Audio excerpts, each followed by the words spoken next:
Hello and welcome. It's Wednesday. I think we're live. Just got to make sure we're live before I Hopefully. actually commit to this.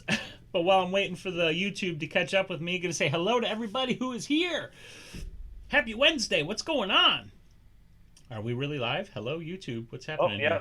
here? It's just streaming it. Yep. Okay, Live that's on good. my end, anyways. Ah, there we go. Now I'm staring at my pretty face. Well, that's funny. It's I'm further Wednesday. away from you than you are, and I got Yeah. it before you did. Ah, that's funny. All right, so it's Wednesday. This is something. We don't even know what we're calling this anymore, but it's a Yeah. thing. Mark's here. It, I'm here. it's a thing. It's a thing.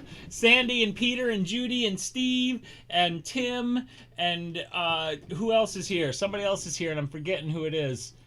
P-Tax is here. Yep, yep. Gang's all here. We are so this is open free for all chat, gang. Like talk about whatever. Doesn't matter. But we'll start to kick off the Photography would be conversation. better, but not a necessity. But Yeah, like whatever. We'll just talk about whatever. Um, yeah. so to kick off the conversation, why don't we start the way we always start, which is what has everybody been up to? Let us know in the chat what you guys have been up to this week. Mark, you go ahead and share what you've been up to. I'm going to take a drink of water because I'm starting to choke on myself. You just started. Oh, Well, this week on the weekend, I had a quick little photo shoot with my friend Kim. We didn't do a lot of photos, but but I think the main reason is because the usual, sort of similar to our topic last week about planning, is we didn't really plan. It was kind of spontaneous, okay. but we had fun, and it was good. Otherwise, photography related, that's been about it. But it was still a fun shoot, though. Mm-hmm. So, excuse me. Peter says he's waiting, and that means he's waiting for the K3. And you were chatting about this before we started, Peter. So you should let us all know what are you planning to buy in addition to the camera? And what have I been doing this week? I got a little of an echo. Is that you, Mark? I don't know. Oh yeah, because you don't have your headphones on. I bet that's why that Oh, echo's okay. coming through. I'll throw them on. Okay, I was yeah, I forgot. that's Sorry, all right. my bad. No, that's fine. It's a free for all, whatever. Yeah. So anyway, what have I been up to this week? So on last weekend, if you follow me on Facebook, oh by the way, if you follow me on Facebook, you guys will all appreciate the fact that I have pants on right now. Which is to say that I was trying to record some videos on Monday and I couldn't find my darn pants. Yeah. Hate And it when that happens. of all of the places, this is what I can't figure out. Of all of the places, I found my pants sitting on my desk here behind this monitor that I have to my left over here. Clearly, I must have been up here and taken my pants off for some reason. Were you drunk? But I wasn't drunk. I have no recollection whatsoever of coming up here and A, putting my pants there if I was carrying them up here, or B, taking my pants off and folding them up and putting them over there. So that was that. But I found my pants. I recorded my videos. I got a lot of video work done on Monday, which is great. Saturday and Sunday, I was scraping floors, hardwood floors, which was like, ugh. That'll be so nice when it's done, though. And I also, just today, yeah, but yeah, my wife says, is there something I need to know about your pants being in weird places? I don't know. Maybe there is. Maybe there isn't. Maybe she put them there and just messing with your head. Yeah. Okay, you know what? I'm going to do a thing.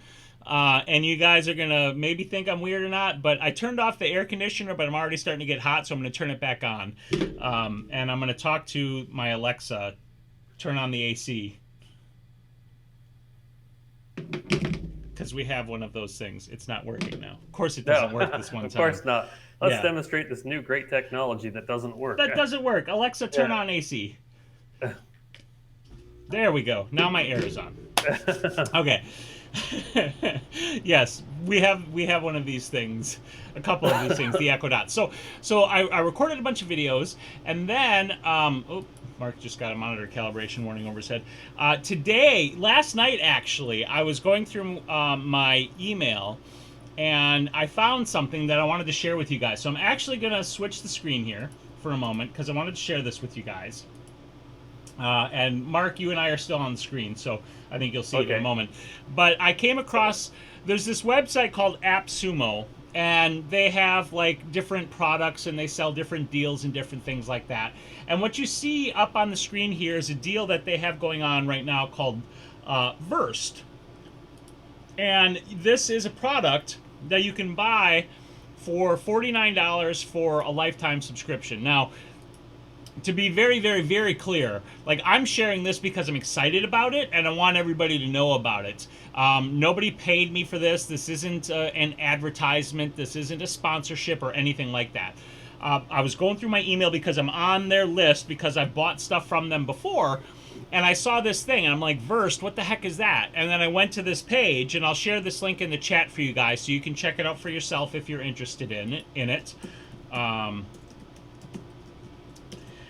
And turns out this Versed company is similar to Squarespace, which is a company that allows you to sign up for an account, and you typically pay a monthly fee of some sort, and then you are able to create a website with a very nice and pretty easy to use website builder with templates that you can customize and all those sorts of things.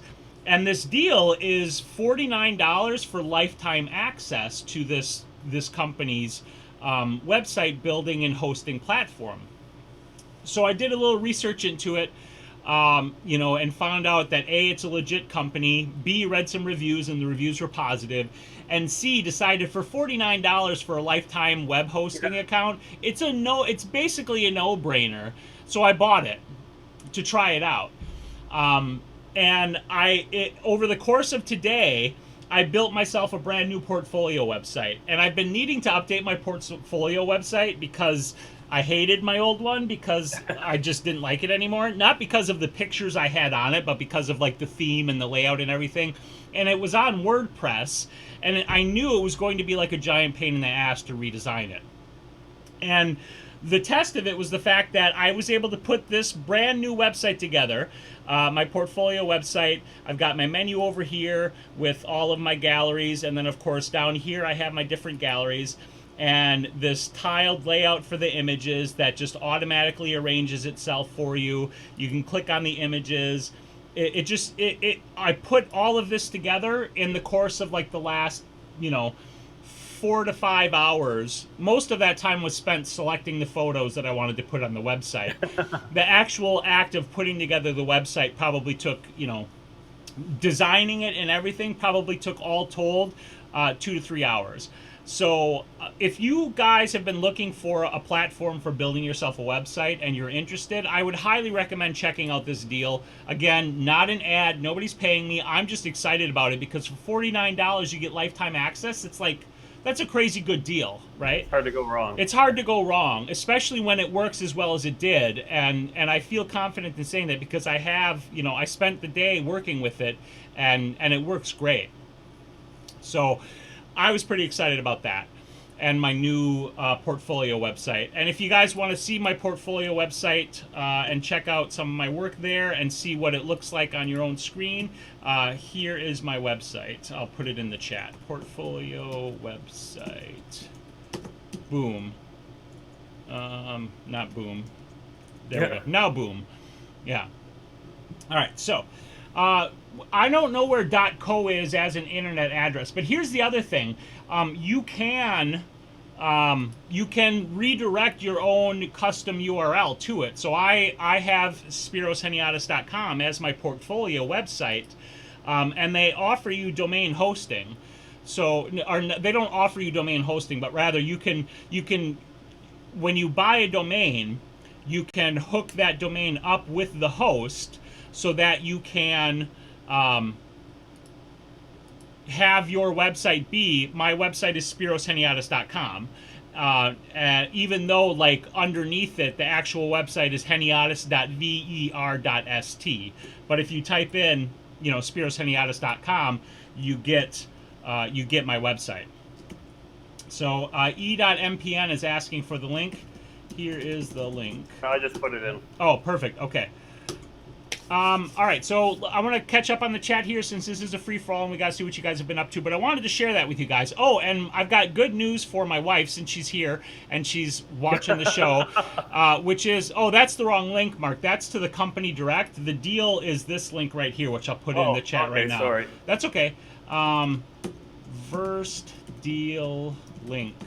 You can only do it through... Right, you got to get it through this app, Sumo. Okay. You can't actually do it directly through Vert. Right. Okay, so this is a direct message to my wife, who hopefully is still watching. They are putting in our garage door tomorrow, which is pretty exciting because originally they were going to be putting in our new garage door in the new house next week, but now they're coming tomorrow because they had a cancellation, which is pretty awesome. So I'm going to switch back to the regular layout so everybody can see the chat and everything else. And let's see what's going on here in the chat. Mike is here. Nikon still rules. Yeah. Sanjay, I see your question and we will get to it. I just want to catch up in the chat. Hello to Andrea and Vanessa. Ooh, and Christopher. Hey, Hannah's here too, and Vincent. And hey, IME is here. Lots of people joining us, which is awesome. Sandy said, husband was on vacation last week, so we went on some day trips, took some beach, mountain, and city photos. Sandy, are those the photos you took of your daughter? Because those are fabulous photos. I saw those on Facebook and Instagram, I think, and those are great. Really, really like those. No, honey, I did not get through to MoviePass yet. MoviePass, if you guys are... Yeah, if you guys aren't aware of this, here in the States anyway, there's a company called MoviePass, and they're basically trying to become the Netflix of the movie theaters, meaning you pay a monthly fee and you can go to the movies as much as you want and watch movies at the theater, not like on your TV, but at the actual theater. And it used to be like $30 or $40 or $50 a month. And they just dropped their price to $10 a month. Wow. And everybody in the world, or at least everybody in North America, is signing up, which means their website and their servers are just being crushed. And I've been trying to complete what you need to do. They have to send you a card in order to go to our local theater, and I've been trying to get a card, and I can't. It keeps timing out, and I keep getting an error. So that's what she's asking about there. So yeah, Sandy, a little bit of vacation. Now I lost where I am in the chat. Got it. Oh yeah, Peter, you evicted your cat. That's funny. Yeah, Vincent, talk a little bit about that in the chat, Vincent. He got the newer 85 millimeter lens that we were talking about last week. And on Facebook, I saw you post about it, that lens is really good. I haven't been able to get it. It's not available yet. But I'm curious to hear more about your experience with it. It sounds like for $100, though, it's a pretty fantastic lens, which is awesome. I love that. So if you want to share more about that lens in the chat, Vincent, that'd be awesome. Tim says, I only had a chance to snap a couple of quick shots of something called a Harlequin ship, and he posted that to the Facebook group. I saw that photo. That's a super cool photo. Yeah, that's cool. Yeah. And Peter's planning to buy the OGPS 1 module. That's a GPS that can control the sensor's position, allowing the Astro Tracer to track the stars for up to 5 minutes. Yeah, that's a cool thing that Pentax does. And Mark, now that's built into the Pentax K1, right? Like, because that has GPS built into it? Yeah, the K1 and the K3 too have it built in. Okay. And Peter... I think the KP as well, but don't quote me on that one, though. Okay. And Peter's getting a K3, which is why he needs that external module to get the Astro Tracer function. Right, exactly. Yeah. And that Astro Tracer would work on, like, the K5 as well, too. Right. Some of the other cameras as well. I think it's any Pentax camera that has their built-in shake reduction. I'm not sure, because I think the K7 does, but I don't know if it would work with the K7. Interesting. Yeah. I suppose it would depend on whether or not the firmware would support it. Right, exactly. And they're not going to want to update every camera because they want you to buy new cameras. So go figure, right? Yeah, no kidding. Yeah. Steve says, I'm waiting to use my new lens this weekend. I also got 2 Facebook messages from people wanting me to do senior photos just because of shots I posted. I guess I'm a bit nervous. So he's asking for tips. Okay, so Mark, you do more of this sort of client side work. So what tips do you have for Steve to reel in these customers and not be quite so nervous and prepare to hopefully do a couple of senior photo jobs? Yeah, well, the nerves, that's like probably more of a personality thing, because I hear a lot of people who get nervous all the time, whether they've been shooting just starting or whether they've been shooting for a while. And myself, I've, for the most part, I've never had that issue.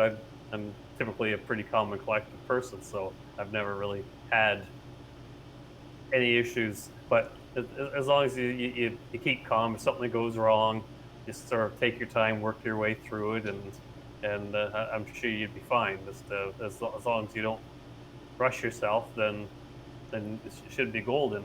Um, as for getting the clients, so that's always a difficult one. It's the sort of work, and word of mouth, and sometimes advertising. But to be honest, with advertising, I've never really found a particular platform that seems to really work that well that I could definitively say, oh yes, use this or use that. Mm-hmm. But good communication, like we were talking about. Was it last week or the week before we were talking? I think it was last week we were talking about Yeah, I think it prepping was for last photo week. shoots. Yeah, so good communication. What I always find, I mean, I don't do a lot of client work, but even when I'm working with a new model, it's kind of like working with a new client. So, one of the first things I do is I try to find out exactly what they want. And sometimes they don't know what they want. Like, they know they want photos, but they don't know, like, I don't know what kind of photos. So then what can be helpful in helping you get the job is to propose some ideas to them and just say, like, if you're looking for ideas because you're not sure, here's some stuff you might want to look at to inspire you. Be careful that you don't present it like this is what you should do, which I know you wouldn't try to do, but you want to be careful of the way you word Yeah, things when you send that kind of stuff along. But that I think would help. And and always then, be open for ideas too, yeah, always be open for ideas. because you never know, someone's idea might be great and you want to use it all the time. Hmm. And then, once you get them booked, I mean, I know you'll kill it because I've seen the work you've been putting up. So the nervousness is just like Mark said, you just kind of got to deal with that. Yeah, work through it. Yeah, work through it. But just go out there, be confident because I can see your work. I know you're doing good work. And, I know you would give them, the best work that you can give them. So just, just go in it, communicate well. And honestly, everything we talked about last week in terms of prepping for a photo shoot would apply to this. So if you want a refresher, you know, watch that video again, or just put it on in the background and just listen to it, and take from there what would be helpful for you for getting started. Yeah, and of course, if you ever have questions, just ask either one of us. Yeah, exactly. We'd be more than happy to help. Yep. Sandy says naked sleepwalking, talking about my pants. That's funny. Yeah. Yeah. All right. So we were talking about verse. Now I got to get caught up in the chat. And Sanjay had a question, and that's what I was looking for. Now it just jumped down on me. Sanjay with you said, what setup do you use for your YouTube channel for lights and sound? I have a couple of different setups depending upon what I'm doing. So I'll run through what I've got going on. And then, Mark, if you want to share what you've been doing for your YouTube stuff, you can as well. Okay. So what I use is I use the Yongnuo YN300 Air. These are LED light panels, and I use these for lighting my videos here at my desk and my videos over here in my studio. I have two of them in both situations. Now, as you can see, I'm actually only using one for this at the desk video here. I used to use two, but I found that one works well enough. Whereas in the studio, I've got two of them actually mounted to the ceiling, pointing down at the shooting area where I sit. So that's my lighting setup, two of these. And these are nice because they have, you can dial the power up and down. You can go warm light or cool light. They have two different color temperature options. You can buy an AC adapter to use these, which means you don't have to worry about batteries and, running out of battery in the middle of a shoot or something like that. And depending upon what you're doing, you might only need one of these. I use two in my studio over there because I sit farther away from the lights. But here at my desk, this one, is just a couple of feet from me, like maybe 3 feet. So it's close enough that it's going to illuminate me well enough for this. And then for sound, I'm not using them yet because we're going to be moving, and so I decided it doesn't make any sense to like reconfigure my whole audio and YouTube setup when I'm just going to tear it all apart and rebuild it in the new studio. But I've got new microphones. These are AKG Perception condenser microphones that I will be using for my sound at my desk and in my studio. And I'll just pull it out so you can see it. It's a nice condenser microphone.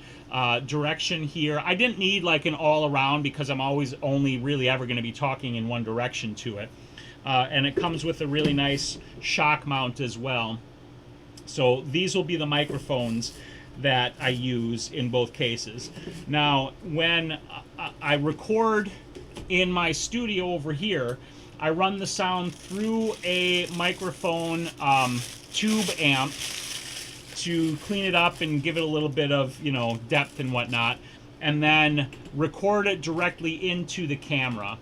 I considered recording it externally, but honestly, I just couldn't be arsed to do it because it's an extra step in editing and putting it all together, and I didn't want to deal with that, and I'm happy enough with it just recorded directly into the camera. I use a Panasonic Lumix G7 to record my videos in there, and when I'm recording at my desk, I use the camera I'm actually streaming with, which is a Panasonic Lumix GX85. And there you go. Yeah, there you go. The only other thing I would add is at my desk here, I actually run my sound through the microphone into a Yamaha AG03 mixer that allows me to level and everything, and then that goes into the computer, and I record the sound. When I do record at my desk, I do record my sound separately because the Lumix that I use here doesn't have a microphone input. So that's my YouTube setup. Mark, what's yours? Oh, mine's a hell of a lot simpler, but mine's a bit complicated, I know. But for doing these live streams that we're doing, the light I should put my webcam around here is actually just a window. But during the winter, though, it doesn't work so well. But there's actually, I have a fluorescent light there, which sort of yeah, I can see it. Replaces the window during the winter when the days are getting a little bit shorter. Mm-hmm. And other times, if you have a different angle set up, my studio strobes, it has a modeling light, so I'll just set up one of those on with an umbrella and just use that to light me up. And as for the sound, I just use this lapel mic, and I'll either record it directly into the computer or into my phone, and then just mix it together in the video editing software afterwards. Right. And if you're looking for software to record sound on your computer, Audacity, AUDACITY, I think that's how you spell it. Yeah, I think so. Audacity. Let me grab the link. It's free. Yep, it's free, open source. I don't know if it's open source, but it's free software that's available on all platforms for anybody to use. Yeah. It is open source. So, Audacity. I can't type. So there that is. So that's the YouTube setup. I was going to say one other thing, which is my YouTube setup evolved over time. Like, I didn't go out one day and buy all of this to be like, this is my YouTube setup. When I started YouTube, my very first camera was one of those flip cams you used to be able to buy that had like the little USB arm that would flip out like a little switchblade. And I had no mic, I had no lights. It was literally just that flip cam on top of a tripod. Yeah, fake it till you make it. That's exactly right, Hannah. That's 100%. Because you do it until you know how to do it, and you figure it out along the way. And that's what it is for everything. So So yeah, that's the setup. Yeah. Oh, and I guess for me, for my video, Yeah. like I said, I'm using a webcam right here. But for if I'm not using the webcam for some of my other videos, I just use my K1 for doing the video. Okay. Jim says they're selling their house. You guys moving far, or are you just moving like local, like Kim and I are? We're moving local. This Mike, I don't know if you got any responses to this. I haven't traveled much, so I can't add. But Mike's wondering. He says he's planning a trip to Seattle, Washington. Seattle, Washington D. I don't. Is that supposed to be DC? I think, and Oregon, and he must do photos out there. I have no idea, but if anybody else has any feedback on that, go ahead and throw that in. And I saw this pop by earlier. This is crazy, and this kind of thing drives me nuts. Fortunately, I don't see it happen to me very often. I'd be curious to know if this happens to you, Mark. Sandy says she's on this Facebook group, and there was a guy that had the nerve to take one of her photos from that cityscape that she shot that she mentioned earlier, and re-edit it, and then upload it to the group, and told her to repost it to the group with his edit. Yeah, and I'm like, that's not cool. No, that's not cool at all. Yeah, we've talked about this before. Like, it is not cool to take somebody else's image and edit it unless you have permission explicitly from them to edit the photo. Yeah, exactly. Not cool at all. So I can understand why you'd be upset by that. So Vincent said on the lens, metal body and hood, not sharp wide open, but works a dream up to f10, blows the background out delightfully. Haven't tried it with lights yet. That's cool. That's good to know. Nice. I think I still am going to try to buy one when it comes available on Amazon and do a review of it. For $100, you can't hardly go wrong. Yeah, exactly. And Healing Potions, Hannah says, any tips for focusing? I have a Rebel T3i and I keep focusing on the wrong spot and I don't notice till I view the photos on my computer. Yes. So, Hannah, what I'm guessing is happening is when you look in your viewfinder, there are 9 focus points. You can see the dots, and they're kind of like a diamond shape, and then there's one directly in the center. And I'm willing to bet that right now, when you're focusing, the camera is deciding where to focus. And when you focus, you might see 1 or 3 or 4 or even all of them light up to indicate focus. And what you can do to ensure that you have focus where you want is, I'm going to switch over so that you guys can see the screen. And I'm going to use a demo here on Google. I'm just going to look up Rebel T3i so I can show you guys the back of the camera, because what I want to show you guys is the button, on Canon at least, that you will push to activate your focus point selection. So here we go. This should work well enough. So right here on the back of the camera in the upper, let me go here so we can view the image better. Come on. There we go. Okay, so there's these 2 buttons on the upper right back side of the camera, and the far right one, you can see above it, has a little box that has a few dots in it. And that button, when you press that activates your ability to choose your focus point. And then what you can do is either use the directional pad buttons on the back, these 4 that surround the set button, or spin the control dial up above on the front of the camera. And while you look through the viewfinder, you'll see the red dot moving around the grid. And if you pick any one of those points, you can then put that point on the thing you want to focus on. So if you're taking portraits of a person, you'd pick one point, whichever one you want. Maybe the center one, maybe one in the upper right or upper left or whatever. And then you put that point on the person's eye or on the person's face. And when you focus, that's the only point that is going to seek and acquire focus. Meaning, when you acquire focus, you will know that the eye and the face should be fully in focus for you because you use that one single focus point. So that's what I suspect is happening, Hannah, and that's how you would fix that so that you know you're getting focus where you want it when you're shooting. And it's not just for portraits, it's for anything you want to make sure you focus correctly on.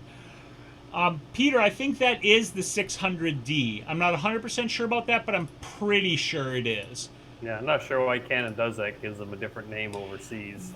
Quite a few companies do that. Panasonic is really bad because, like with Canon, they have the T3i or the T whatever blah in North America, or even it might just be the United States, and then the rest of the world it's like the 700D or whatever.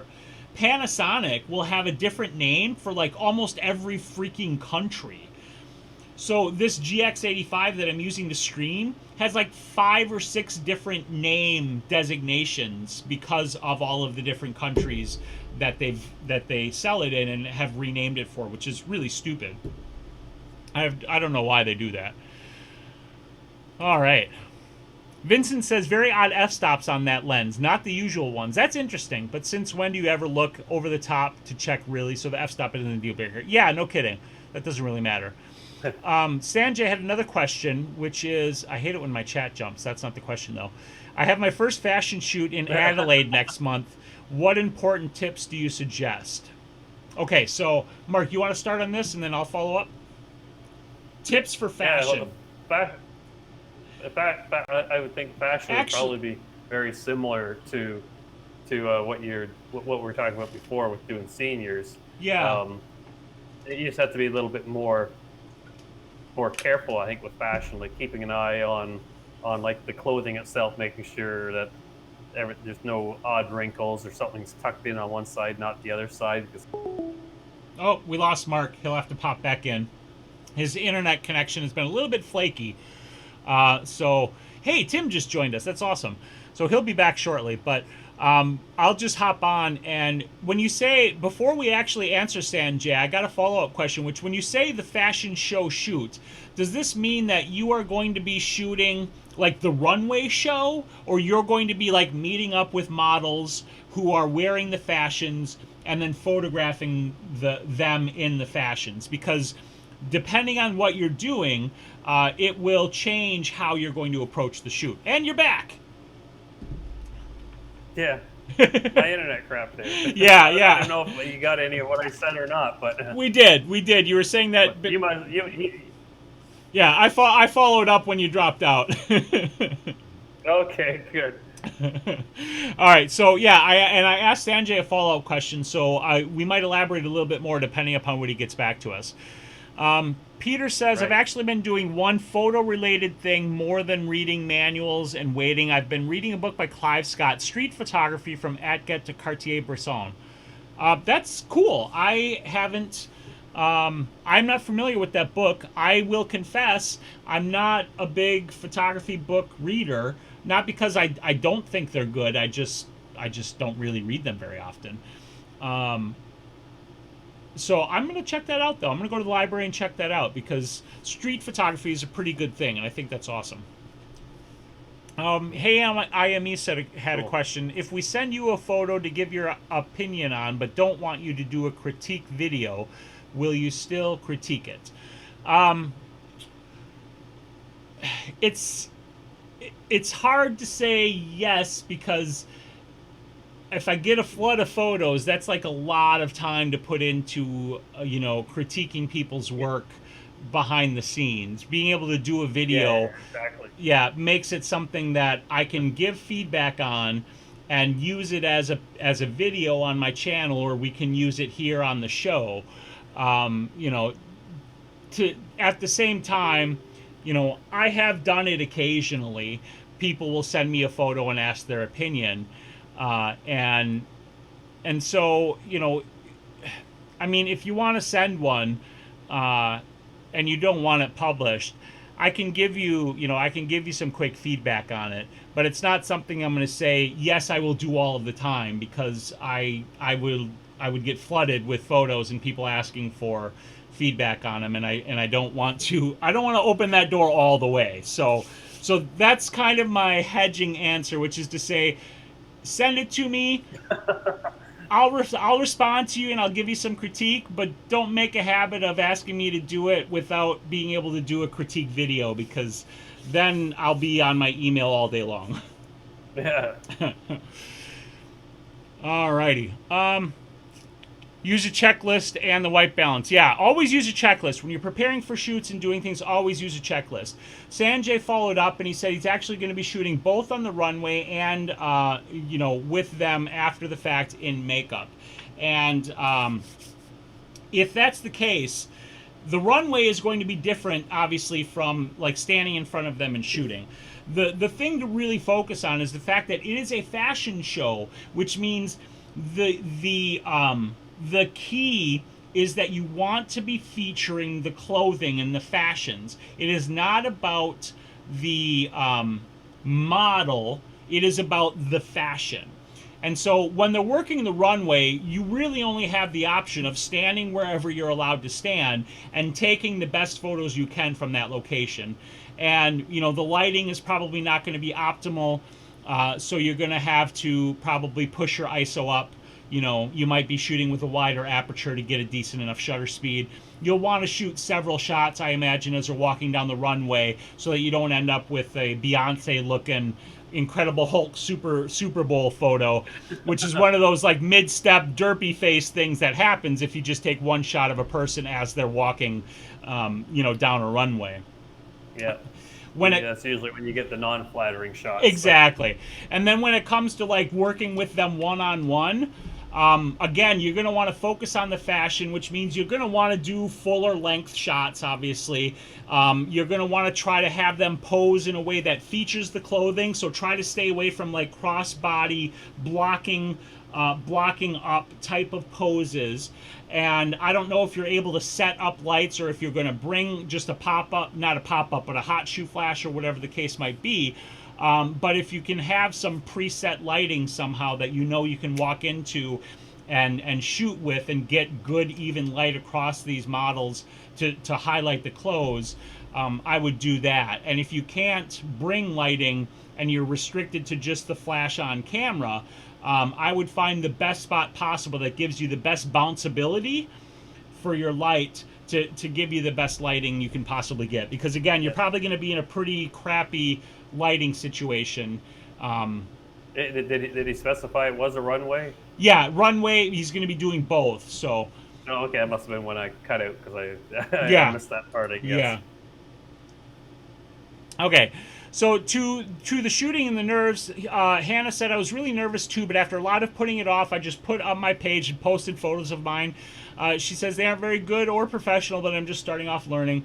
That's exactly what you got to do, though. We all start out thinking our photos suck, and some of our photos do suck. I mean, that's the truth of it, and I'm not saying that to make anybody feel bad, because I still take shit photos, pardon my language.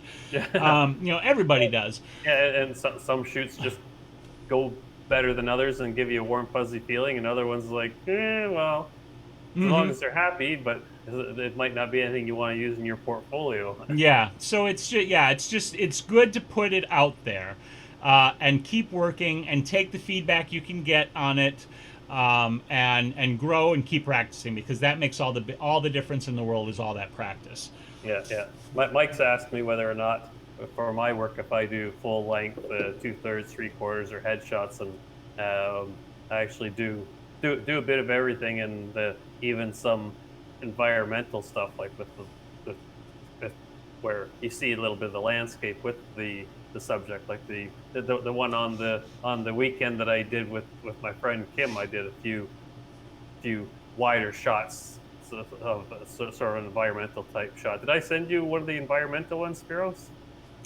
You sent me the ones of Kim out in the hayfield. Those were environmental style, yeah. Yeah, okay, yeah. Do you still have it? You can pop one up on the screen just so. Oh yeah, sure. Mike can have a look. Yeah. Let me do that. Let me find your boppity, and then over here, doopity doop. I gotta bring them up. All right, here we go. We'll do this one on the hay bale.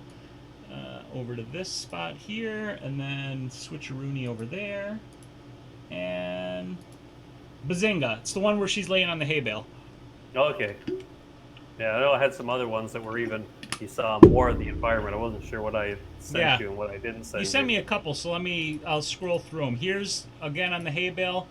That's the black and white. Oh, yeah, the ones you sent were actually a little bit tighter. So all these are like the hay bale. Right. Well, let me quickly grab one, and I'll send you Okay. send you. And while you're doing that, I'll just keep responding to what everybody's saying. Oh, Thomas. Hello, Thomas. What do you think about Capture One? Have you tried it? I like it a lot. I have used it more than Lightroom for the past few weeks. I looked at Capture One. I actually downloaded a trial. I was considering using it. But I gotta tell you, I hated the interface and the layout and like the modality of working that it had. And that's probably in part because I'm used to using Lightroom. But I do most of my work honestly in Photoshop. Like I do the basic stuff in Lightroom. I manage my photos. Lightroom really is my photo manager, and I like it for that because I've got my system down and I know how to use Lightroom to cull my photos, make my selections, manage them, all of that sort of stuff. And I know a lot of people say like Capture One is way better at actually editing your processing your raw files. And I processed some of mine in that trial, my Olympus raw files, and I did see a bit of a difference, but it didn't make sense to me to completely disrupt my workflow and to spend the fairly significant amount of money that it cost to get Capture One, because I don't think it's terribly cheap. I don't think it is either. Yeah, let me look it up real quick here. Capture One. And while that's loading, I'll flip over here and show folks the photo you just sent me. I'm assuming I didn't there. send you that one Yeah, before. no, you didn't. I saw this one on Facebook. So this is the environmental, like a fully environmental shot where you can see this whole hay field, all these different hay bales with Kim standing up on top of this one here. And I'll say too, like to that question, I know it was to you, but I tend to shoot, and you guys have seen my work, I tend to shoot much more often full-length type shots. I do occasionally do headshots, tighter crop headshots and like 3/4 or half. But I really look at my work and I'm like, gosh, I shoot a lot of full length. and it makes sense for what I'm doing, because a lot of times I'm doing something that's conceptual or fashion related, and I want to show it all off, sometimes including the set or the environment that we're working in, because that's part of the story we're trying to tell. So yeah, a lot of the time too is if you are working with like a makeup artist or a hairstylist, you'll do most of your shots like full length, but because you are working with a stylist and makeup artist, it's always good to keep in the back of your mind that they'll probably want some headshots just to show off their work. So right. So if you are collaborating with multiple people, it's good to give a good variety. Like even if somebody has maybe supplied some jewelry or something, then you might even want to do some shots like that too. So yeah, the detail. Yeah. So Capture One. I mean, it's not like crazy expensive, but it's $300 to buy the software, and like I said, when I was looking at it, I just didn't see enough of a benefit. I do shoot tethered, and Thomas did just follow up and say the speed you get with Capture One when you shoot tethered is awesome. I mostly shoot tethered now with just the Olympus software, which like isn't amazing, but it's fast enough in terms of downloading those photos and popping them up on the screen. I'm actually shocked at how fast it is. So I've been happy with that. I was surprised too, because I just sort of played a few times with my K1. It's a 36 megapixel camera, so the raw files are huge, and I was surprised it actually the photos came up pretty fast in Lightroom. PTAC said, when you say full length, do you mean portrait? For me, yes, and I'm referring to full length portraits is what I tend to shoot a lot of. That doesn't always mean I shoot portrait orientation, although in looking at my work, I shoot a lot of portrait orientation. I do try to remember to turn it horizontal on occasion and catch a horizontal shot as well, though. A lot of it depends on the space that you have too. Like yes. If you don't have the space, then of course you're going to shoot portrait orientation more so than horizontal. Right. Or landscape orientation. Right. Exactly. Steve says, I have a Logitech 920 webcam and a Blue Yeti mic, capture screen cam, and audio with OBS, which is free software, open broadcast software. Mark, you've used that. I've used it before. Works very well. Can stream or record very easily. I full-heartedly endorse open broadcast software. I will say that for streaming, I actually don't use it anymore because I was having some very serious audio synchronization issues, and I know that happens with streaming in general. But there was a bug that wouldn't allow me to sync it, and so I ended up buying Wirecast because I downloaded their trial and it worked like lickety split. So I'm like, okay, yeah, it's going to cost me a chunk of change. You were sold. But I was sold because it worked, and I needed something that worked. So Peter says I try to avoid open source. Yeah, no kidding. Open source. I can talk. Oh, yeah. So, alrighty. Let's get down here and catch up a little bit because I'm like way behind on the chat. Oh yeah, the what does it mean to send a picture in square format? That is just 1-to-1 crop. Yeah. And generally, when you're posting, when you post a square, it's generally on Instagram. And I actually have an action as part of my export process for my photos that automatically adds borders to my image, white borders, to make it square for Instagram so it doesn't get cropped on me. Because even though Instagram now does actually allow you to not have to post it square, they only support like the 5:4 aspect ratio. And almost every digital camera is 3:2 or 4:3 now. So they picked like the dumbest aspect ratio to support. Yeah. In terms of actually supporting non-square images, I don't understand that. I find it funny. I find if I'm posting something that's landscape orientation, I seem to have no issues with it looking cut off or anything like that. But if it's the original ratio and I'm posting a picture in portrait orientation, something gets cut off no matter what. It won't let me do the whole thing. Right. So Tim's got a question. He says, how do you make a logo you can put in the corner of your photos? And I have to look it up because I don't remember exactly how to do it. But what you end up doing is you make a custom brush. And I can do a video tutorial on this, but I'm not going to be able to cover that in total tonight. But essentially what you need to do first is you need to make the graphical image that you want to become the brush. And what I have is, Mark, I'm going to cover your face up here for a minute. I apologize. Okay. Luckily, you didn't even have to tell me because I can't see what you're doing. So, so I'm just going to bring this window in, which looks all white, but open. I got to find the file. But I have, I have a file that is my logo image. And I'm not going to show you guys because this is just going to take too long. And I don't want to waste all the time on it. All right, where did everything go now? I got to find you, Mark. There we go, Mark's back. What you do is you make the image, and I made my image in a vector illustration program. Somebody mentioned you could do it in Adobe Illustrator. I used one called Artboard on the Mac, which is a pretty cheap one you can buy. And what I did is I actually used text to create mine. You could draw it, you could do whatever you want. You could actually, make your signature if you want. And then you export that as a PNG with a transparent background so that just your image, whether it's your signature or something else, that's the only actual color data in the image.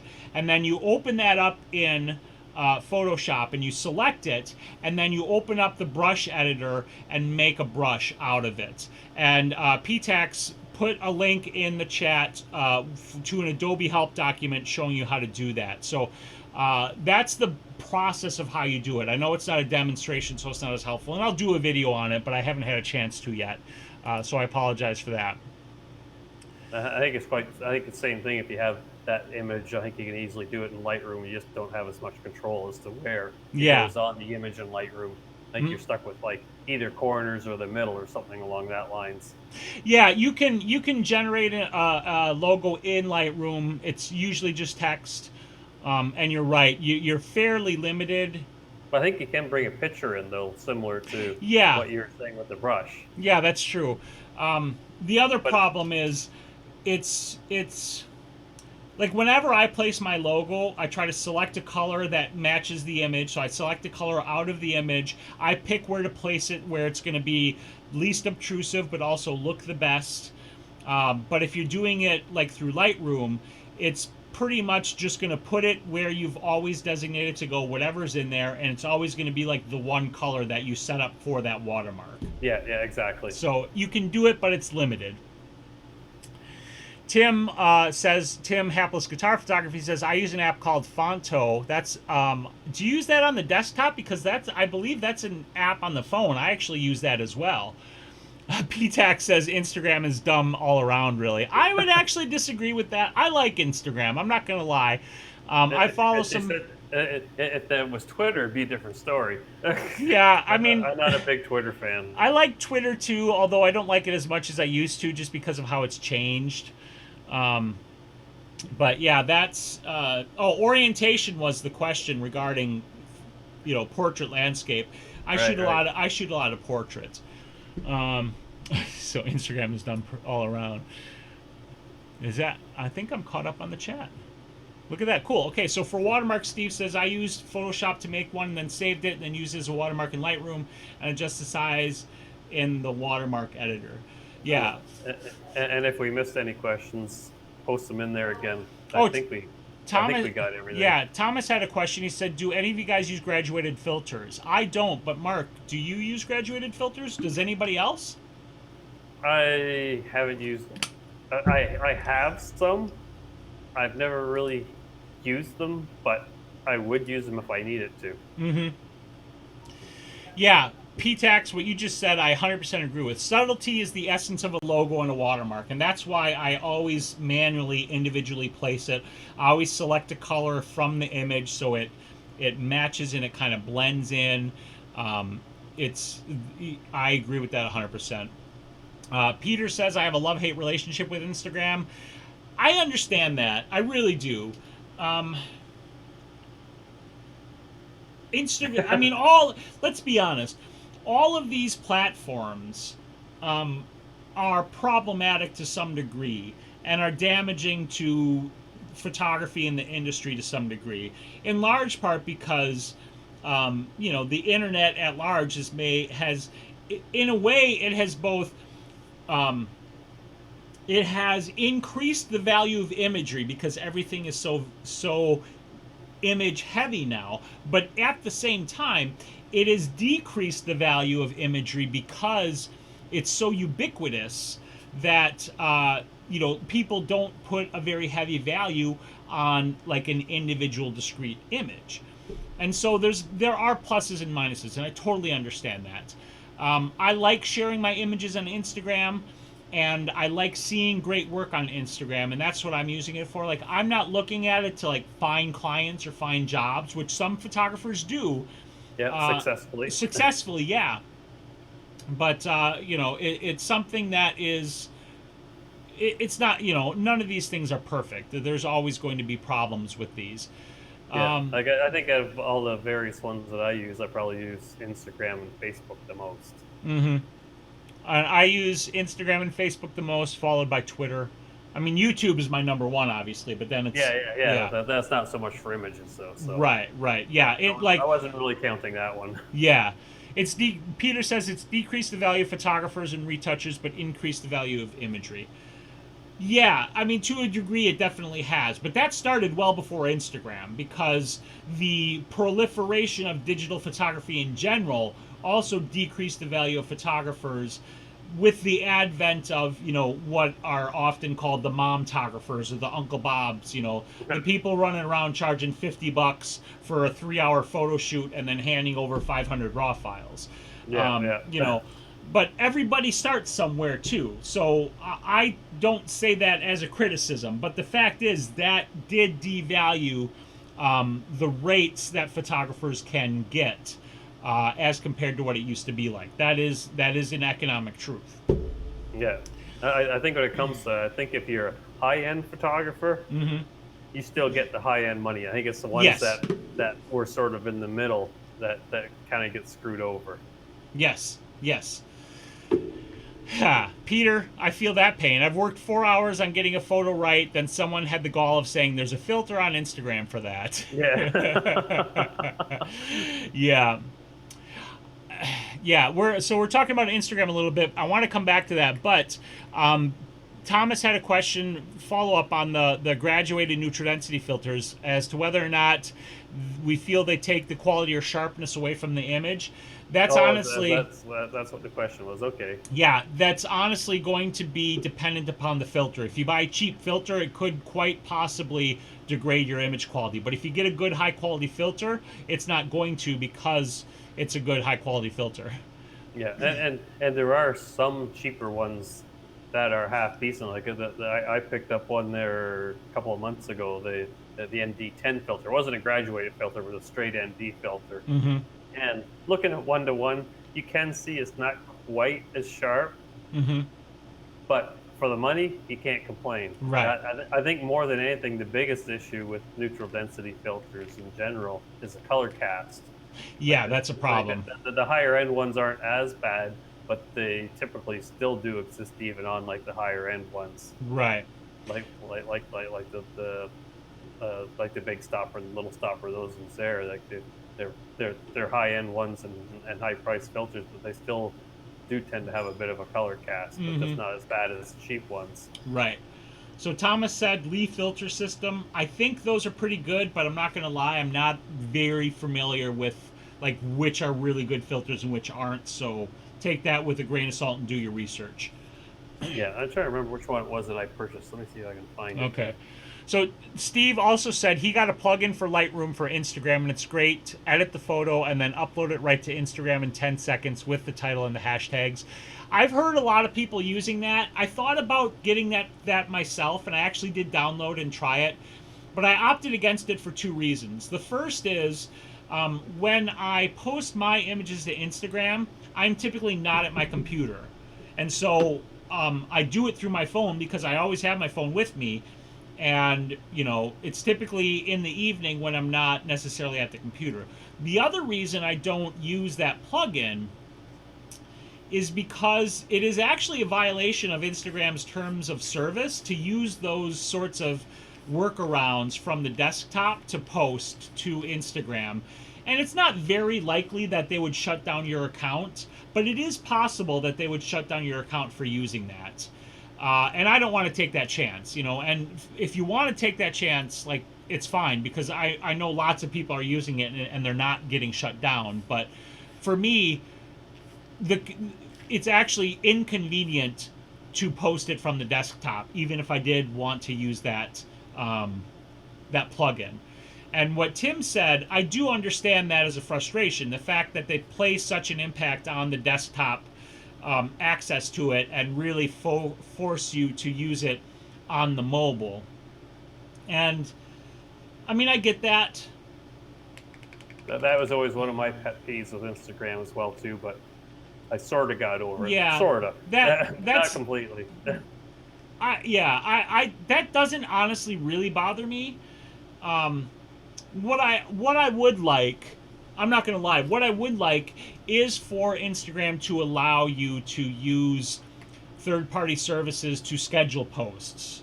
Right now, yeah, that's exactly it, PTax. That's one of the other things I should have mentioned, is getting shadow banned, which is when Instagram essentially just hold on a second here. Block this little spam chat. There we go. Bye-bye.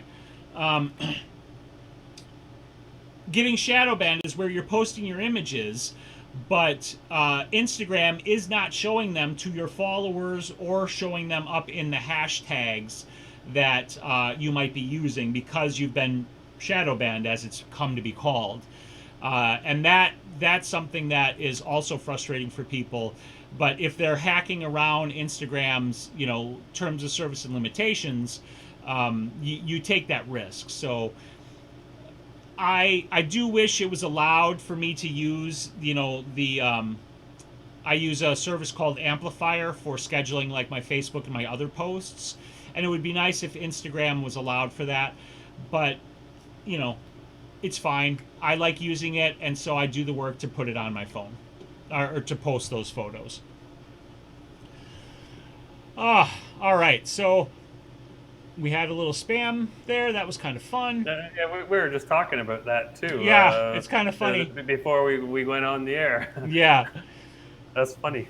Yeah, exactly. PTAC said shadow ban means that all of your followers mean nothing because they don't see your image and you don't appear in search. That's right. Steve says, how then do you get the full-size pic on the phone, then send it to Instagram? I tried it and cropped the shit out of it. Okay, so here's what I do, Steve. As I said, when I export my images out of Lightroom, I have a whole process that is automated. So what I do is I export the images, and after they export out of Lightroom, I export full-size JPEGs. Let me show you guys this because I think you will appreciate this. So Mark, you might... You gonna cover me again? You might, yeah, we might lose you, but I'm not 100% sure. So I'm gonna open up Lightroom and show you guys something. And I'm probably gonna open up Photoshop too.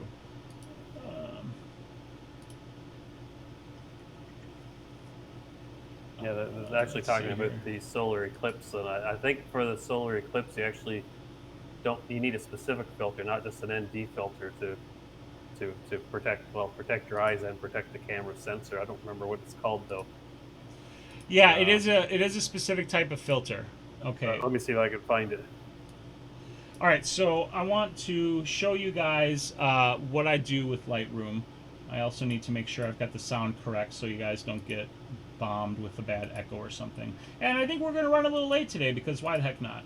So we're both going to be gone, but here's me making a goofy face and taking a selfie for a video that'll be coming out. And let's say I want to export this. So I'm going to go up here into my export, and up at the top here, you guys should see I have this hashtag full resolution, and I did that because these fall in alphabetical order and I want it right on top. This exports the image as a full resolution image into this specific folder that I have set up, which is in a permanent folder called exported photos. So it exports this image, and then at the very end here, I have this post-processing option where after export, the image is opened in another application, and that application is actually something called a Photoshop Droplet. And a Photoshop Droplet is a little program that you can create, let me show you this, in Photoshop that will do things to an image automatically. It's essentially packaging actions as a tiny little program. So if you're in Photoshop, you can go to Automate, and you can do this thing where you can create a droplet. And here you can choose where to save the droplet. You can choose to run a set of actions on it and set all of these other parameters. So the droplet that I have will take the image and run it through, my actions are a mess here, my resizing droplet actions, which is one of these two, Social and Square, Facebook and Instagram. And they both do the same thing, which is the Social is 2048 pixels on the longest edge, resizing the image. And that is optimized for Facebook to minimize the amount of compression that Facebook will apply to the image. It will still apply some compression to the image, but if you upload an image that is 2048 pixels on the longest edge to Facebook, you are telling Facebook this is a high quality image, and Facebook does the minimum amount of compression that can possibly be done on Facebook to it. And then Square, what happens is the image is sized to 1080 pixels on the long edge, and then borders are added to make the image square around. And those images are then all saved into a particular folder structure. So I'll show you that structure. It's in my model folders. We're just going to Angela. And you'll see here I have Social and Social Square. And these square images, you can see, have the white border on the top and bottom. So for Instagram, the reason I choose 1080 pixels is the same reason I use 2048 for Facebook. Instagram's native resolution is 1080 pixels. So if you upload an image that is 1080 pixels to Instagram, then it will do the minimum amount of compression possible to that image, preserving sharpness, colors, details, and things of that nature. Okay, so this is how all of this stuff gets generated. I run it through this whole process that is all automated. So all I do is export an image, and then these things automatically happen, and these images are automatically generated. And there are a number of ways that you can get these onto your phone. I'm going to switch back so we can see everybody, including you, Mark, once I get back to the right place. I use Dropbox myself. Yes, you can use Dropbox, you can use Google Drive. I happen to use Google Drive. So let's now switch over to here, and I'll show you guys on my Google Drive, drive.google.com. Load, taking your time. Starred, no, not Google Photos, starred. And then, come on, model photos. And then you'll see this same folder structure is here. And these all go into my Google Drive folder on the computer when they export as part of this automated process. And then I have the Google Drive app running on my computer, so they automatically upload to Google Drive. I don't have to do anything to make that happen. And so here again is the Angela May folder, and you can see the same structure in these social square images. Then you just download the Google Drive app onto your phone, and you can download the image from Google Drive to your phone and then post it to Instagram. Now, that's actually a bit laborious, doing that process where you download the image and then re-upload it to Instagram. Instagram, thank you. That's what I'm here for. Yes. Now, I have an Apple phone, an iPhone. This may not be as easy to do on Android, but on the iPhone, there is an app called Workflow.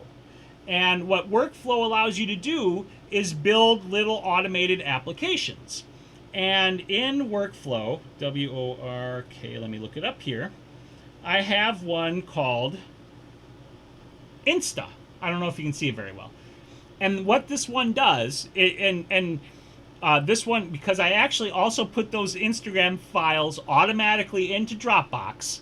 This is all stuff that's all evolved over time, people. So if you want, if you guys want me to do a video on this, let me know in the chat.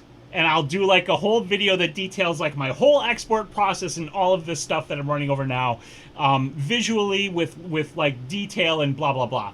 But what I've done is I created this automated little program here on my phone. And when I launch that program, what it does is it first brings up the actual Instagram app so I can look at Instagram and see what I've recently posted. And once I've looked at that, I've got an idea of what I've recently posted, and now I can look at my pictures and see what I want to choose. Then it goes to Dropbox automatically. Once I say, okay, I'm done with Instagram, it opens up Dropbox, and now I can see all of my images in the Dropbox folder, and I can say, I want this image right here, and it will download that image to the phone, and then I tell it to open Instagram, and then I go into Instagram because it's already open, and I hit the little plus button and to go to my gallery, and boom, the photo is right there, and I post it in there. And part of the action also is going to Safari and looking at my quote and copying the quote. All of it automatically happens so that by the time I get to Instagram, all I have to do is pick the photo and hit paste, and all of my tags and my quotes and the model credits and everything else just paste right in there, and I hit go, I tag the people, and I hit send. So that's how I do it. It's like I said, that's all complicated, but you can automate these sorts of things to make it easier, and that's how I do my my Instagram posting. So sorry, that was a whole thing. Well, that's why we need the whole show to convert other users, right? Go Team Pentax. So you guys are talking about the filters. Were there any questions? Is this all just filter stuff? Filters. Okay. Yeah, so Sandy says, I was sending my daughter a bunch of photos I took of her, and Gmail blocked my email for sending too many emails in a short time. How do you deliver a lot of photos to people at once? What I do, Sandy, is, and that's, again, part of why I use this whole system, when my images are exported to Instagram, and Mark, you should share how you do this too, but I export all of my images, not to Instagram, but to Google Drive. And then I send the Google Drive link to the model And when I do occasionally work with clients, I do the same thing. I send them the Google Drive link to the client. They can go to that link. They don't even need a Google Drive account as long as you set the sharing properly, and then they can see and download the images.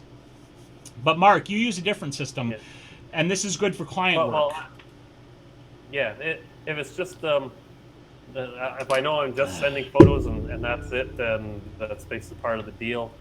Whether it's like a model shoot or whatever the case is, I use Dropbox, same sort of thing as Spiros was saying with Google Drive. You just throw everything into a folder and send them the link so they can get into it. But if I'm actually doing something for a client where they might potentially want to purchase prints or whatever, I actually use a service called PixieSet, and PixieSet is actually, there's a few different ones out there, but PixieSet's the one I use, and it's a nice it's a free thing you can use. You can set it up. Oh, I think we lost Mark. We'll wait for Mark to come back. Yep, we lost Mark. Okay, so he uses PixieSet is what he was talking about. And while we're waiting for him to come back, I don't know as much about PixieSet, but I know it's basically designed to allow. Oh, you're back. Okay, I'll let you finish talking about. I'll let you finish. I was about to try to explain PixieSet, but I haven't used it, so go ahead. Okay, so I'm not sure where I cut out, but Right when you were starting to talk about like buying prints and stuff like that. oh, okay, okay. So basically, it has a system set up so that you can um, buy prints or even buy the digital photos, and there's two different options. I don't remember the specific details, but there's a free one where you don't have to pay anything, but you're limited to the amount of space that you have, so you kind of have to keep deleting stuff and add new stuff. And then if you do actually make a sale, they take a small percentage, and I don't remember what it is. It's probably like 10 or 15%, somewhere around there. The other option, I believe, is you can pay a monthly fee, percentage off of any sales that you do. So, Mm-hmm. but basically, you can. It has two different options for print services that they deal with directly. So if something gets purchased, then it can all be automated, or you can also do self fulfillment if you want to print your own stuff. And it's quite handy. It's fairly customizable, and you can turn different things on or off. Like you can turn it off so they can't download, or turn it on so they can download. And it's actually a nice little setup for what it is, especially the free version. So Yeah. that's that's how that goes. And there are similar services too. Another one's called Zenfolio, and there's another one called SmugMug. But I don't think either of those offer a free tier like PixieSet does. So if you're just looking to do something like send pictures to, friends or family or whatever, and Google Drive or another cloud thing isn't going to work, then I would recommend checking out PixieSet too, because Mark's recommended it to me, and I haven't looked at it, but I plan to. Yeah, and you can set it up so people can purchase the prints, or you can even just set it up and they can just download the digital images Right. Okay. without paying. So it can go either way. Yeah. I did say prints, but I meant digital images. And since we're talking about this kind of stuff related, and somebody mentioned it in the chat, and I apologize because I can't remember who, but somebody asked about 500px, and that's also something that I've never used. So, Mark, if you want to share your thoughts on 500px, I don't think they were necessarily asking about it as like for sharing the images like PixieSet, but just when we were talking about Instagram. Yeah, yeah, 500. Yeah, I do use 500px on a semi-regular basis. I probably use Instagram more, but I think with 500px, it's more oriented towards photographers and so it basically works where you upload your work and people get to like it if they like it, and basically ignore it if they don't. And it's kind of it can generate some speed if people like doing it, because there's different levels per se where there's sort of where you put it in, and if it gets so many points, they sort of use a point system by whether you get comments or likes or whatever, and it kind of gets up into the next level where basically sort of a more important level, and then if it gets even more, then it can go up into a third level where it's sort of I think they call it Popular, but exactly off the top of my head, but something along that lines. And it's good for showing off your work and getting other photographers to see it, and it gives you an idea as to what people like and what they don't like. But Hmm. the one thing I find is if you don't have a huge following, it's sometimes harder to get up into the ranks for a photo to get popular. Like I don't have a huge following on there, so I don't get a ton. But every once in a while, I'll get a photo on there that gets up there pretty high, which surprises me. So, Hmm. Okay. but there are other people who get up on the top all the time, but then they also have like a gazillion followers as well too. So Right. Right. Yeah.